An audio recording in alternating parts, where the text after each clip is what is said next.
Mais dans ma tête, il y avait la guerre. Est-ce que vous entendez même? Ça, c'est pas la mort, ça. Hé, Seigneur. On pouvait tout me faire sauf ça. Bonjour tout le monde, j'espère que vous allez bien. Vous êtes sur la chaîne Biscuit Me et je me présente, je m'appelle Aude-Lise. Pour cette première vidéo, j'ai décidé de faire une story time. Voilà, j'espère que vous êtes prêts, que vous êtes assis, que vous avez pris un peu de jus, tous les questions. Parce que ce que je vais vous dire là, vous n'êtes pas prêts. La honte de ça. Mes plus grosses hontes. Je vais verser ça ici. Pardonnez, soyez indulgents. On ne dit pas ça pour que les gens prennent pour faire chapeau de guerre. Pardon. Bon. Attaquer Bangobi. Tous les cas. Ma première honte. Faut savoir que moi, j'ai grandi en Côte d'Ivoire. Dans une ville du centre-ouest qui s'appelle Daloa. Et j'étais en classe de première. Voilà, j'étais en classe de première A précisément. Et il se trouve que j'ai toujours eu un petit style un peu atypique. Voilà, j'aime pas porter les mêmes habits que tout le monde m'habille. En tout cas, j'aime être différente. J'aime avoir quelque chose qui fait que voilà, on me voit, on sait que j'arrive. Et ça fait que forcément on attire l'attention sur soi et puis en bien ou en mal, mais c'est fait. En plus, j'étais présidente du club journal de mon lycée. Donc, j'étais quand même une personnalité publique dans le lycée. Il faut savoir que c'était un grand lycée. Je crois qu'on était plus de 2000 personnes là-bas parce qu'il y avait le côté collège et puis il y avait le côté lycée. On devait être autour de 2000 élèves, des trucs comme ça. En tout cas, c'était la population. C'est dans ça là, un jour, en pleine récréation de 10h30. C'est-à-dire que la honte, même quand ça veut tomber sur toi, là, ça fait pas doucement. Je sors de ma classe. J'avais envie dans ma tête de poser une question à mon prof de philosophie.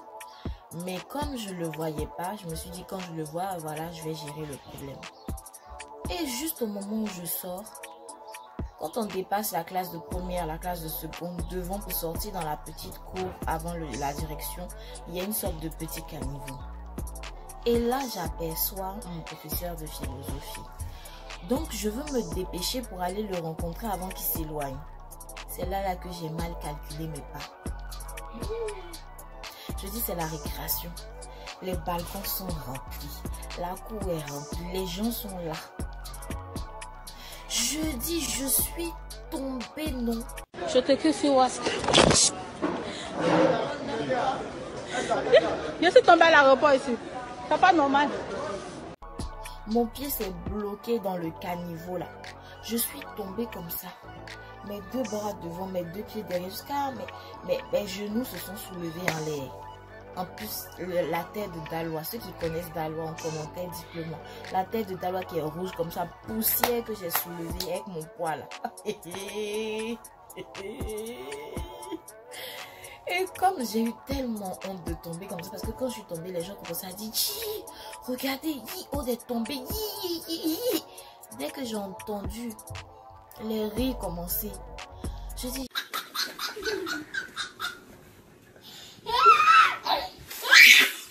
j'ai commencé à faire aïe. Les gens, ils ont vu que j'avais mal. Donc, ils ont diminué les rires. Il y en a qui sont venus m'aider. Mais vous savez, il y a toujours des groupes de sans-pitié dans le coin là. Si tu veux, faut pleurer même. Ils m'ont attaché. Comment les gens ont ri, non? Quand je me suis levée, les gens m'ont aidé à essuyer ma poussière. Je me suis mise à boitiller petit pour quitter devant. My God. La honte de ça. J'ai dit l'après-midi même là, je sais pas comment j'ai fait pour venir. En plus, j'avais attaché mon petit bandana, lunettes de soleil. Ah, je me sentais pas. C'était trop honteux. La deuxième fois, là j'étais en première année BTS. Et donc, j'étais à la Cité Rouge. Et dans cette cité-là, voilà, toujours avec mon style atypique, je m'étais forcément fait remarquer encore une fois. Et il y avait, je me souviens, le salon des médias et de la communication. Et j'étais étudiante en communication. Donc j'avais envie d'aller voir un peu ce qui se fait et tout ça au salon. Et en plus, il y avait des animateurs et journalistes qu'on aimait beaucoup voir à la télé nationale. Je me lève, je mets un petit pantalon noir près du corps. Petite chemise marron kaki avec une poche à gauche, une poche à droite. J'avais ma dernière coiffure sur la tête. À l'époque, j'avais les cheveux défrisés. Je dis, j'ai tapé la petite coiffure. Lunettes de soleil comme d'habitude. Tu sais, le summum du malin. Tu mets tes lunettes. Petit talon. Sac à main. En tout cas, j'étais le prototype de la walking girl. Le jour-là, je ne me sentais pas. Ah, la beauté de ça. Je suis sortie de mon palier. J'ai traversé la cour de la cité. J'ai dit que je vais passer par le petit portail pour avoir un taxi pour aller directement à l'hôtel Ivoire de Cocody qui n'était même pas loin de là. Vous pensez que cette fois-ci-là, c'était le summum. Cette fois-ci-là, ah non, la honte m'a giflé comme ça.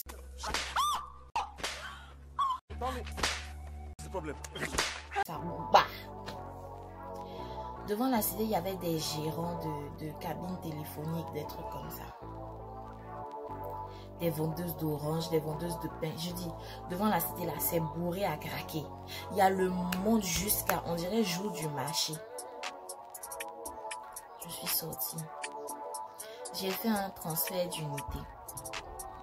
On a rechargé mon téléphone. Du coup, entre le lieu où il y avait tous ces vendeurs-là, tous ces commerçants, et puis le trottoir pour aller attendre mon taxi, il y avait un énorme caniveau. Les gens de la cité rouge même avaient mis des planches de bois pour qu'on puisse traverser le caniveau sain et sauf. Sauf que je crois que ce jour-là, j'ai décidé de sauter. Mauvaise décision de... Je dis quand la honte veut t'attraper là, c'est comme la mort. Il y a quelque chose qui te blague et puis tu fais des bêtises que tu regrettes après. Je me mets là, je décide de sauter. Et puis en sautant, je suis tombée dans le caniveau là. Et puis je suis tombée comment?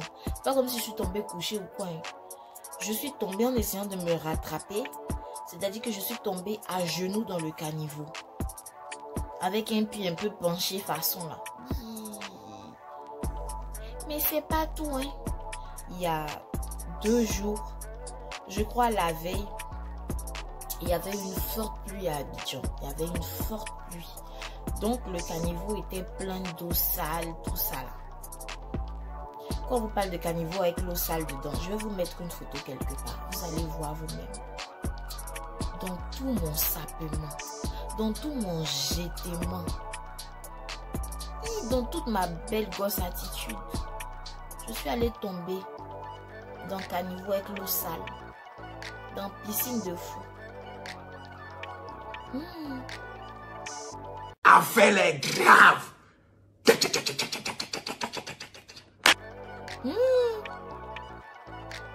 La femme qui vendait les oranges, la façon elle a lancé son couteau. La façon elle a lancé son couteau qu'elle pour bouteiller ses oranges. Tellement elle était choquée pour venir m'aider à sortir du caniveau. Avec les gérants de cabine là. Ils m'ont attrapé par les bras comme ça pour m'aider à sortir. J'ai commencé à me demander, tu n'es pas blessé? Est-ce que ça là c'était mon problème? Je parle de la honte de ça. Ah!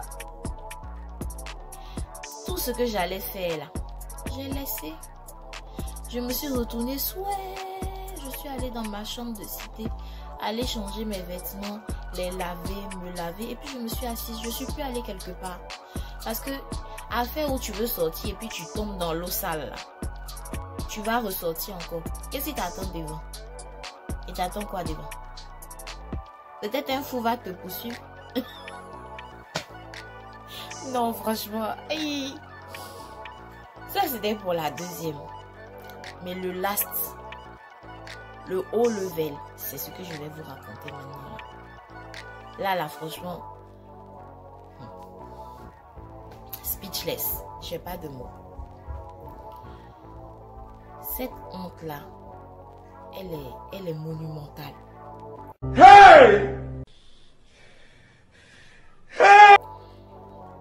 Parce que si je prends le courage de vous raconter ça ici, franchement, c'est des risques que je prends par rapport à l'image que j'ai. Hein, l'image de la femme. J'aime être un peu glamour, un peu propre, un peu lisse.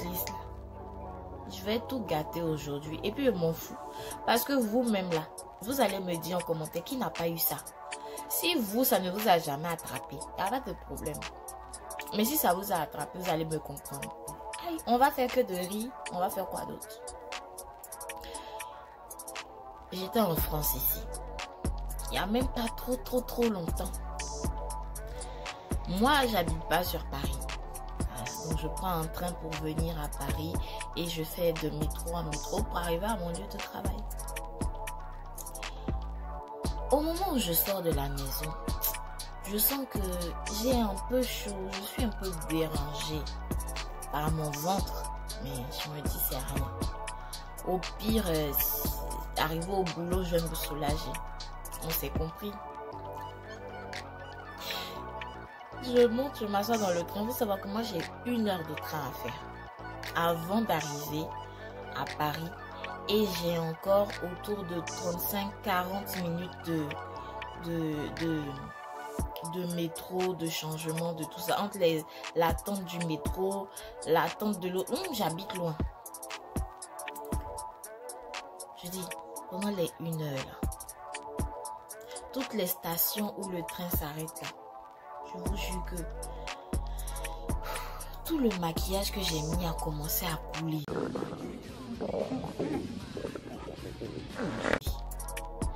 De ma vie, même si je fais 1 heure de footing, je ne transpire pas comme ça. Ah, j'ai transpiré. Sueur. C'est sueur, tu veux voir. Ça coule ici. Ça coule ici. Tous les mouchoirs de mon sac à main, je suis comme ça avec. Mon ventre me faisait mal jusqu'à un moment donné là, non, je suis dans le train, je suis assise et puis je soulève un peu mes fesses quoi, parce que je me dis que si je me mets trop à l'aise, je m'assois trop, je vais m'écarter et puis ça risque de faire sortir les bas, et je me serre comme ça, c'est-à-dire je m'assois droite comme ça et tout. Vraiment, j'ai souffert le jour là. Je suis comme ça. On arrive, il reste genre 3 stations pour arriver. Je vous jure que j'étais à 2 doigts de descendre. Mais comme je ne connaissais pas la station, je ne pouvais pas me risquer à descendre. Et si je descends qu'il n'y a pas de toilette? Donc je me suis dit, travail mental, hein, sois forte. Travaille ton mental, tiens le coup. Je tiens, wow,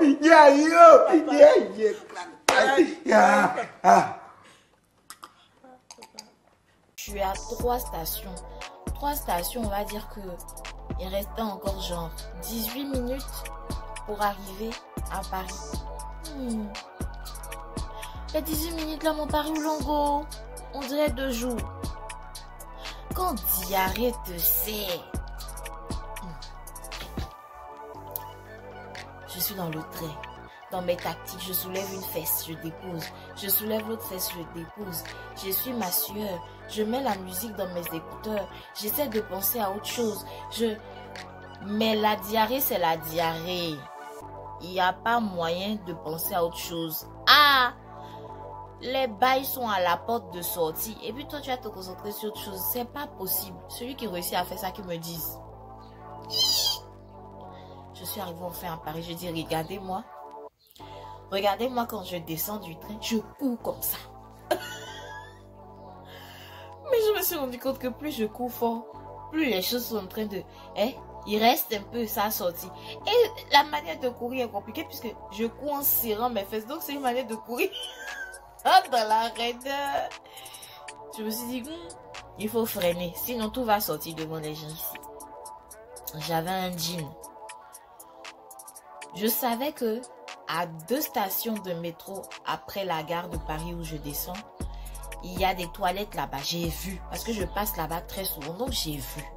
J'étais sûre que là-bas, il y avait des toilettes. Donc je me suis dit, encore courage ma fille. Prends ton métro à 2 stations. Et puis c'était même pas trop loin. En termes d'attente, c'était genre peut-être 3 minutes. Tu es là-bas. Tu vas te soulager. Je monte dans mon métro. Je m'assois pas. Les gens, je m'assois pas. Pourquoi je m'assois? Ça va pas. Je peux pas m'asseoir. Je transpire. Si tu regardes ma figure, on dirait qu'on m'a annoncé mauvaise nouvelle et puis je suis en train de lutter pour ne pas pleurer. J'étais dans les problèmes, frère. Je m'assois. Je dis je m'assois encore. Je tiens la barre de métro. Avec toute la force que je connais. Je tiens la barre comme ça. Et puis dans ma tête, je me répète. Ça va aller. Courage. Ça va aller. Courage. Tu es bientôt là-bas. Ça va aller. Et puis je pense pas au moment de la délivrance. Parce que quand tu penses à ça dans ta tête, ça peut ouvrir la porte là. Ça peut ouvrir. Les 2 stations arrivent. Et regardez, c'est là où mon malheur va commencer. Il y a des escaliers à prendre. Je prends les escaliers. Il y a encore des escalators. Je prends les escalators. Le cœur plein d'allégresse parce que je sais que dans quelques secondes, je vais pouvoir m'en sortir. Je prends mon pass Navigo. Pour ceux qui ne savent pas, le pass Navigo, c'est une carte de transport que tu recharges en début de chaque mois qui te permet de partir dans 5 zones dans la région Île-de-France. Je dis 5 zones, c'est toutes les zones, non? Au moment où j'arrive devant les toilettes de la gare, là, de cette station de métro, là, je vais occuper.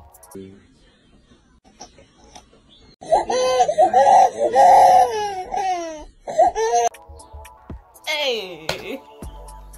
Aïe, je vais occuper. Ça fait près d'1 heure. 1h10 minutes ou je sais pas combien que je suis dans les problèmes. J'ai envie de faire sortir ça. Quelle a fait d'occuper ça?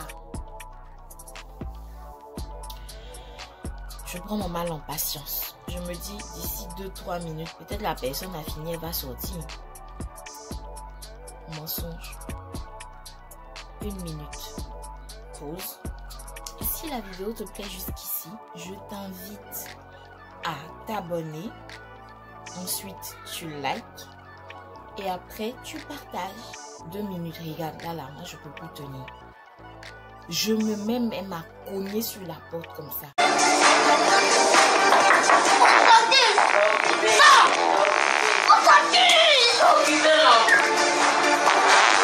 Pour que la personne qui est là-bas là, sache qu'il y a quelqu'un qui est dehors, qui est au bord à l'article de la mort. Ça, c'est quelle honte qui va tomber sur moi comme ça. Je tape, la personne ne répond pas. Il n'y a personne qui sort. Je descends. Je vais sur le quai. Je me dis non, je ne peux pas aller jusqu'à la gare de Saint-Lazare. Comme ça. Combien de stations pour arriver là-bas? Non, je ne peux pas. Tout va sortir. Je remonte encore les escaliers. L'escalator. Je retourne devant ces toilettes-là. On est dans une histoire de 5 minutes d'attente comme ça. Hein. Ça ne va plus. Hein. Franchement, ça ne va plus. Il y a un monsieur qui passe, qui me voit là. Un gars qui faisait les travaux dans la gare. Il me dit, madame, vous attendez pour aller aux toilettes? Je dis, oui, monsieur. Il me dit, non, ces toilettes-là ne fonctionnent pas, qu'il y a un gros problème dessus. On ne les a pas encore mises en service.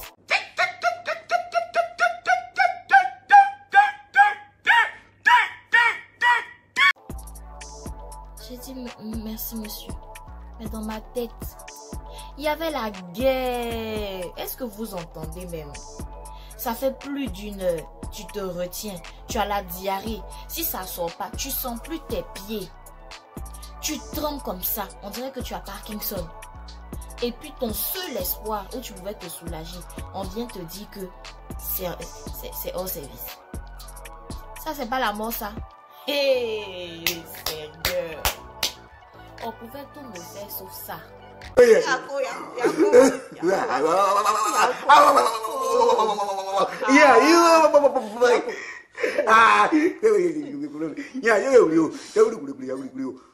Wow! Je dis, mais je fais ça là comment? Comment j'ai réglé ce problème? Je ne peux pas arriver à Saint-Lazare. Sachant que je serrais mes fesses pour tenir, mes fesses ne tenaient plus. Mes fesses elles-mêmes étaient en train de s'ouvrir toutes seules. Je ne peux pas gérer cette honte-là. Je ne peux pas. Je ne peux pas. Je descends.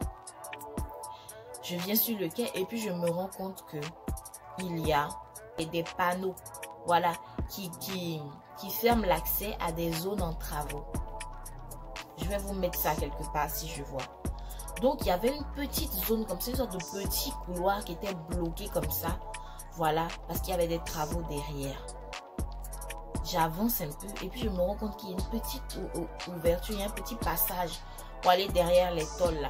Et quand tu es derrière les tôles, les interstices là sont tellement fines qu'on ne peut pas te voir. Sauf que de l'autre côté de ces panneaux là, il y a une grande ouverture, mais ça ne donne pas sur le quai, ça donne sur la voie ferrée. Donc c'est noir, il n'y a personne qui fait attention à toi et tout. Dans mon sac à main, la plupart du temps, j'ai des lingettes intimes, j'ai du papier mouchoir. Parce que ici, là, on est tout le temps enrhumé. Et j'ai de l'eau.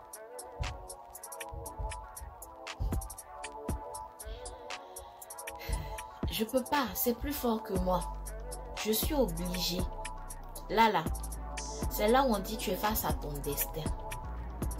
Soit tu décides de verser ta diarrhée sur toi et puis Paris va te regarder. Les gens vont, quand tu vas passer, vont pincer leurs narines comme ça, fond. Ou bien tu décides de faire ça là. Je n'ai pas réfléchi longtemps. Est-ce que j'avais la force de réfléchir? Mon cerveau là, il ne fonctionnait plus. J'étais devenue instinctive. C'est là où le niveau de diarrhée t'envoie. Dans l'instinct. Tu deviens vraiment un animal. Je suis rentrée derrière les panneaux. J'ai déposé mon sac.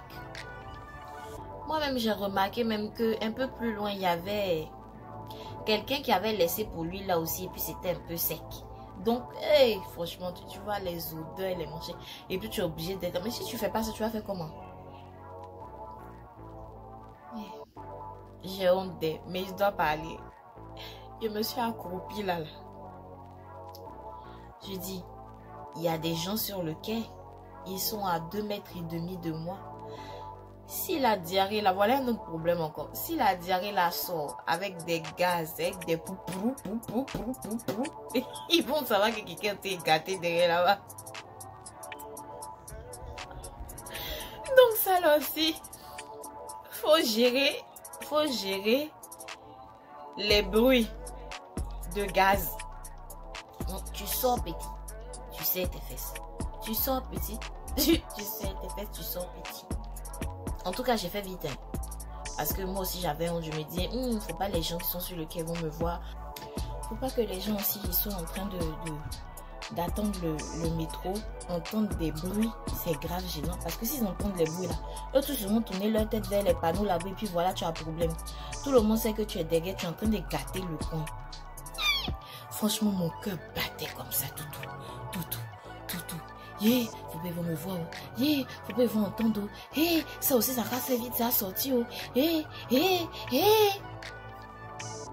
Dans ça là, j'ai accéléré. Tu vois, quand tu es dessus, tu pousses un coup comme ça. Quand j'ai accéléré, à un moment donné, je me suis rendu compte que il faut arrêter. Parce que j'ai entendu un petit prrr. Je me suis dit, on va doser. Je me suis dit, bon, il y a beaucoup qui est sorti. Donc, je peux lever le camp. J'ai pris vite une lingette dans mon sac. Je me suis tout nettoyé. Au moment où j'étais en train de me nettoyer là, un malheur n'arrive jamais seul. La petite ouverture que je vous ai dit, ça donnait sur la voie ferrée là-bas là. Alors que il y a un ascenseur privé, tu vois, dans la gare, qui sert aux travailleurs à descendre le matériel, qui est situé juste là. C'est-à-dire, dès qu'ils sortent de l'ascenseur là, quand ici ils regardent bien dans le trou, ils me voient. Mais comme c'est un peu sombre, en fait, ils distinguent une silhouette, mais ils ne savent pas exactement qui est là-bas. Au moment où je suis en train de me nettoyer tout ça, j'entends un monsieur qui crie « Putain !» Le SDF, il est venu encore. L'autre, il dit « Ah bon ?» Il dit « Bah oui, il est encore là en train de faire ses saletés là. » Moi, SDF.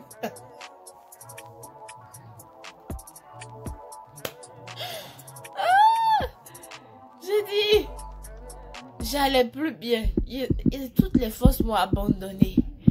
Je me suis nettoyée vite. Maintenant, mon cœur bat encore plus parce que je me demande, mais est-ce qu'ils vont faire le tout pour venir me sortir de là devant tout le monde ou bien est-ce que... Hey! Je me suis levée, j'ai pris mon sac à main et puis je me mets vers la sortie là. Et puis je guette à gauche, je guette à droite pour voir.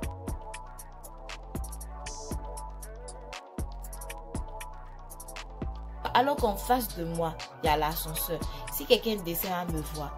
Donc, dès que j'ai entendu que le métro est parti, je me suis dit là, le quai est vide. Donc, je suis sortie en même temps. Je suis venue m'arrêter là. Les gens là aussi, ils n'avaient pas la possibilité de faire le tour pour venir voir qui était là. Il fallait qu'ils fassent tout le tour depuis là-haut pour descendre pour venir regarder. Donc, ils n'ont pas perdu leur temps. Et puis, qui même va venir voir qui est en train de gâter le coin? Si toi-même tu n'es pas... Bref, faut pas... Je vais dire les mots bizarres ici. Donc voilà, je finis de faire ça. Je prends le métro pour arriver à Saint-Lazare. Arriver à Saint-Lazare. C'est-à-dire pendant que je suis dans le métro, ça reprend encore. Je tiens plus encore, ça va plus. Sueur. J'arrive à Saint-Lazare. J'ai dit, j'ai tracé pour arriver jusque là-haut, jusqu'au niveau des quais là, de train. Bravo, vous vous en êtes tiré à mer. Il y a des toilettes là-bas, mais les toilettes de Saint-Lazare, c'est pas donné.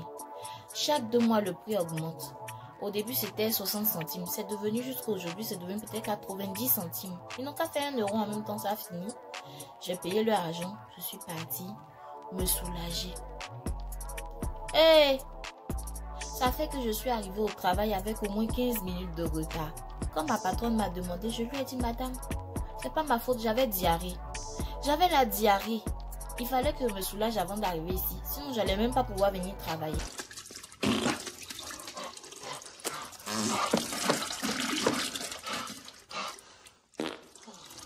Mais, qu'on se dise la vérité. Il n'y a pas quelque chose qui te perd son sang-froid que la diarrhée. La diarrhée, il n'y a pas quelque chose. Diarrhée met la honte sur l'homme. Et puis si tu as fait l'erreur de péter, ce qui va sortir là, est-ce que tu peux assumer? En tout cas, merci de m'avoir écouté. J'espère que ça vous a plu et que vous allez vous abonner, que vous allez liker et partager. Je vous fais des gros bisous et puis bye!